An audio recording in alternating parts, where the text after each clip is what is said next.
விழி வலையொலியோடு இணைந்திருக்க இப்போதே விழி வலையொலி தளத்தை சப்ஸ்கிரைப் செய்யுங்கள். என்னுடைய உயிரோடும் உணர்வோடும் கலந்து வாழுகின்ற என் அன்பு சொந்தங்கள் அனைவருக்கும் வணக்கம். நாம் ஒரு மகத்தான கனவை சுமந்து கொண்டு நம் மண்ணிலே ஒரு மாபெரும் மாற்றத்தை நிகழ்த்த வேண்டும். இதுவரை இந்த நிலத்திலே இருக்கிற இந்த ஆட்சி முறை, ஒரு கொடுமையான நிர்வாகம், ஊழல் லஞ்சத்தில் ஊறி அதையே தேசியமயமாக்கி நிறுத்திய தேசத்தில் எல்லாவற்றையும் மாற்ற வேண்டும் என்று நாம் துடிக்கிறோம். அடிப்படையிலிருந்தே மாற்ற வேண்டும் நினைக்கிறோம். ஒரு நாட்டின் அடிப்படை கல்விதான்.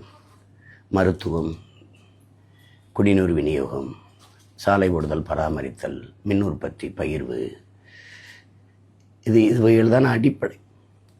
ஆனால் இது எல்லாமே தனியார் லாபம் கொளிக்கும் தொழிலாக முதலாளிகளுக்கு தாரை வார்க்கப்பட்டிருப்பதை நாம் எல்லோரும் அறிகிறோம். எல்லா வளமும் வைத்துக்கொண்டு நம் நாடு ஏழ்மை வறுமையில் சிக்கி தவிப்பதற்கும் பல லட்சக்கணக்கான கோடிகளை கடன் பெற்று நிர்வாகம் செய்வதற்குமான நிலைக்கு வந்தது காரணம் 28 விழுக்காட்டு மக்கள் இரவு உணவு இல்லாமல் உறங்க செல்கிறார்கள். பல கோடிக்கணக்கான பச்சிளங்குழந்தைகள் பசியோடு படுக்க செல்கிறார் என்றால் அது காரணம் இந்த நிர்வாக சீர்கேடு. அதுக்கு முதன்மையான காரணம் ஊழல் லஞ்சம்தான். சில நாடுகள் ஒரே ஒரு வளம் தான் வச்சுருக்கு, முக்கியமான கரும்பு. இந்த பிரேசில்லாம் ஆடு, மாடு, கரும்பு. சிங்கப்பூர் ஒன்றும் இல்லை, கடல் தான் இருக்குது. அதனால் அது கல்வியில் 3வது இடத்துல இருக்குது. மிகப்பெரிய ஊழல் லஞ்சம் இல்லாத ஒரு நாடாகவும் மருத்துவத்தில் தரமுயர்ந்த நாடாகவும் இருக்கும். இது என் அன்பு பிள்ளைகள் அறிவீர்கள். இப்போ இந்த சூழலில் எல்லா வளமும் வச்சுருக்கு. நமக்கு காட்டு வளம் இருக்குது, கனிம வளம் இருக்குது, நீர் வளம், நில வளம், கடல் வளம், மலை வளம், மனித அறிவு, உடல் ஆற்றல் எல்லாம் இருக்குது. ஆனாலும் நம்ம ஏன் இவ்வளவு வேலை இல்லை படித்தவங்களுக்கு? இப்போ குறிப்பாக தமிழ்நாடு தேர்வாணையத்தில் தேர்வு எழுதி 70 லட்சம் பேர் வெளியில் இருக்காங்க. 3000 தான் வாய்ப்பு இருக்குது. ஆனால் 50 லட்சம் இளைஞர்கள் வேலைக்கு எழுதுகிறாங்க தேர்வு. இதெல்லாம் மாற்றணும்னு நினைக்கிறோம். அதை தான் நம்ம மார்க்ஸ் சொல்கிறார், இப்போ மாற்றம் என்பது மானுட தத்துவம், மாறாது என்ற சொல்லை தவிர மற்றவை அனைத்தும் மாறிவிடுங்கிறாரு. இப்போ நாம் சொல்கிற புரட்சிங்கிறது ஒரு தலைகள் மாற்றம். ஒரு பெரிய பெரிய கரும்பாறையை ஒரு சிறிய கடப்பாறை கொண்டு புரட்டி போடுகிற முயற்சிக்கு பேர் தான் புரட்சி அப்படின்னு நம்ம முன்வைக்கிறோம். அப்போ புரட்சி என்பது ஒரு தலைகள் மாற்றம். அப்போ மாற்றம் என்பது சொல் அல்ல, செயல். எனவே இது மாற்றத்திற்கான எளிய மக்களின் புரட்சிகள். புரட்சி என்பது ஒவ்வொரு மனிதனின் காலடிக்கு கீழே காய்ந்த சருகுகளாக காத்து கிடக்கிறது ஒரு தீக்குச்சியின் உரசலுக்காக என்று. அப்படி என் அன்பு பிள்ளைகள் இந்த இன்ஸ்டாகிராமிலே பொருத்தி போடுகிறீர்கள். புரட்சி தீயை பற்றி எரிகிறது நாடெங்கிலும். இதுதான் வரலாற்றில் இப்படித்தான் என் அன்பு பிள்ளைகளே பெரும் மாற்றங்கள் நிகழ்ந்திருக்கிறது. இங்கே புரட்சி மாற்றத்தை நிகழ்த்தியவனா மன்னனோ ஜமீன் திவானோ மந்திரிகளோ கிடையாது. நம்மளை போல சாதாரண மக்கள் தான்.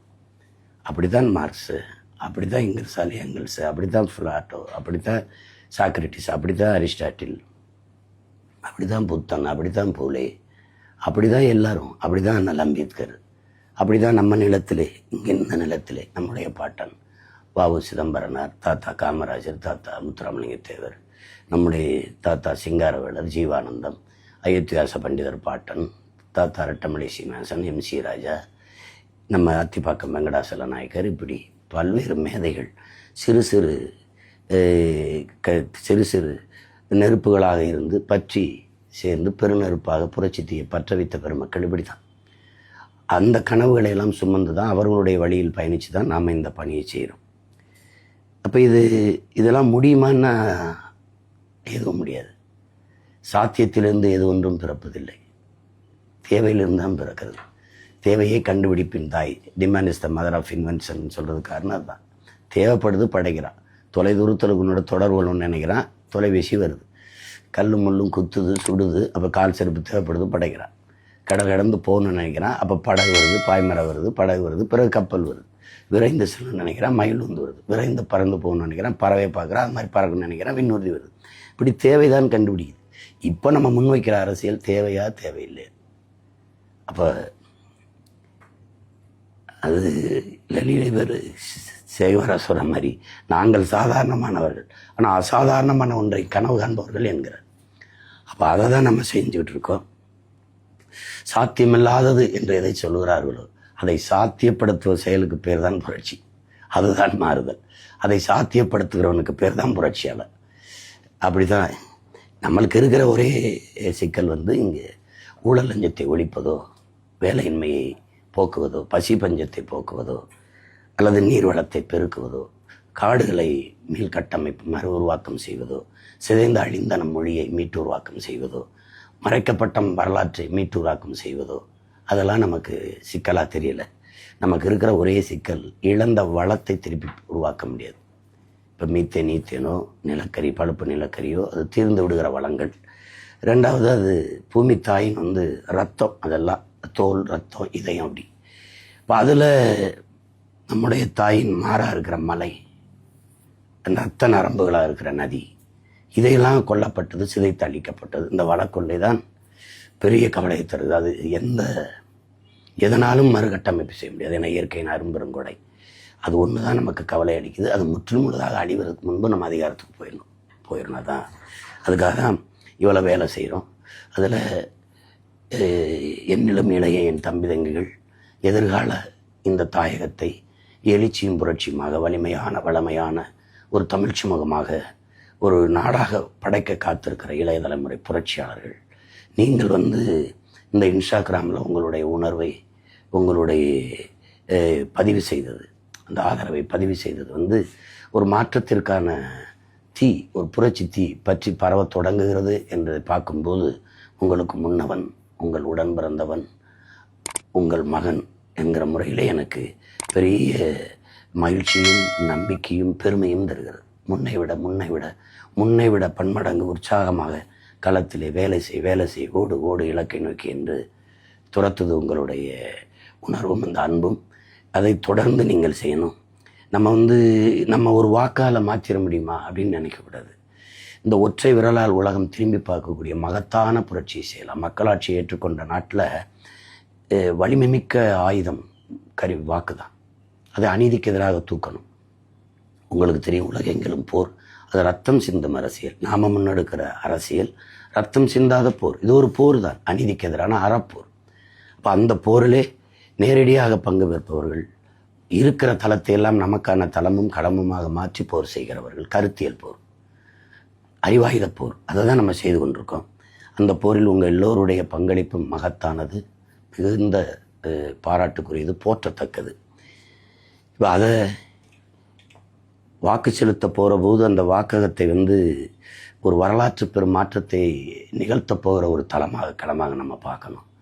நம்ம செலுத்துகிற விவசாய சின்னத்தில் செலுத்துகிற அந்த ஒற்றை விரலால் நம்ம செலுத்துகிறது தான், அங்கே தான் ஆகச்சிறந்த கல்வி இருக்குது நம்ம பிள்ளைகளுக்கு, ஆகச்சிறந்த மருத்துவம் இருக்குது நம் மக்களுக்கு, அங்கே தான் தூய குடிநீர் பகிர்வு இருக்குது, தடையற்ற மின்சார பகிர்வு, யாரையும் எதிர்பார்க்காத எரிகாற்று பகிர்வு, பிறகு பசிங்கிற சொல் இல்லாத ஒழிக்கிறதுக்கான வாய்ப்பு, வேலை இல்லை என்ற சொல்லுக்கே நீ வேலை இல்லை என்று செய்யக்கூடிய வாய்ப்பு, இதெல்லாம் அங்குதான் இருக்கிறது. ஒரு உலகத்தின் தலை சிறந்த நாடாக கல்வியில் மேம்பட்டு, மருத்துவ தரம் உயர்ந்து, எல்லாருக்கும் வேலை, கல்விக்கேற்ற வேலை, அதை கொண்டு வாழ்கிற பெருமை மிக்க வாழ்வு என்று தன்மானத்தோடு தன்னை நிமிர்ந்து வாழ்கிற ஒரு தற்சார்பு வாழ்வு, ஒரு பூமியின் சொர்க்கமாக மாற்றி படைக்கிற அரிய வாய்ப்பு, உலகத்தின் தலை சிறந்த நாடாக நம் தாய்நாட்டை மாற்றி காட்டுகிற வாய்ப்பு, வரலாறு அங்கே தான் தந்திருக்கிறது. காலம் அங்கே தான் நமக்கு கையெழுத்திருக்கிறது. கவனமாக என் உடன் பிறந்தார்கள், பேரன்பு மிக்க என் பெற்றோர்கள், என் பாசத்திற்குரிய என் தம்பி தங்கைகள், நாளை என் நாட்டின் எதிர்கால நம்பிக்கைக்கு. நாடு உங்களுடையது.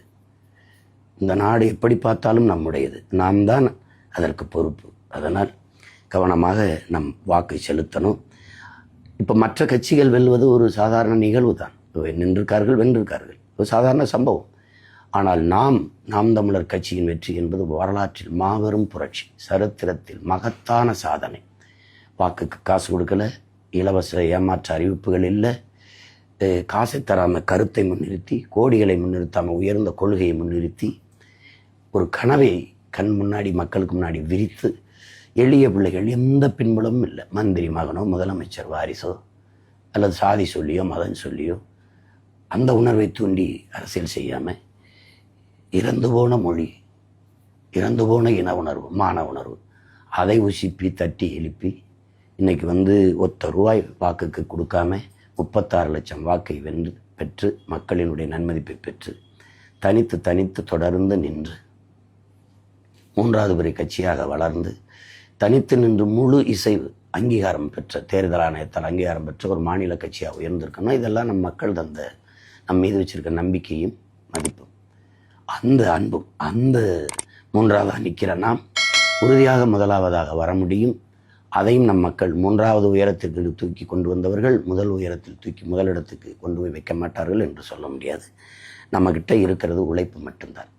எப்படி பார்த்தாலும் வெற்றிக்கு இருக்கிற ஒரே வாய்ப்பு கடுமையான உழைப்புங்கிறாங்க. அதை தான் நம்ம செய்து கொண்டிருக்கோம். வரலாறு நமக்கு வழிகாட்டுகிறது, சத்தியம் நமக்கு சான்றாக இருக்கிறது. புரட்சி எப்போதும் வெல்லும். நம் வெற்றியும் அதை சொல்லும். நம் இலக்கு ஒன்றுதான், இனத்தின் விடுதலை. இனம் ஒன்றாவோம், இலக்கை வென்றாவோம். தமிழ்தாய் வாழ்க, தலைவர் பிரபாகரன் வாழ்க. விவசாய சின்னத்திற்கு வாக்களிப்போம், வருங்கால தலைமுறைக்கு வாழ்வளிப்போம். வணக்கம். விழி வலையொலியோடு இணைந்திருக்க இப்போதே விழி வலையொலி தளத்தை சப்ஸ்கிரைப் செய்யுங்கள்.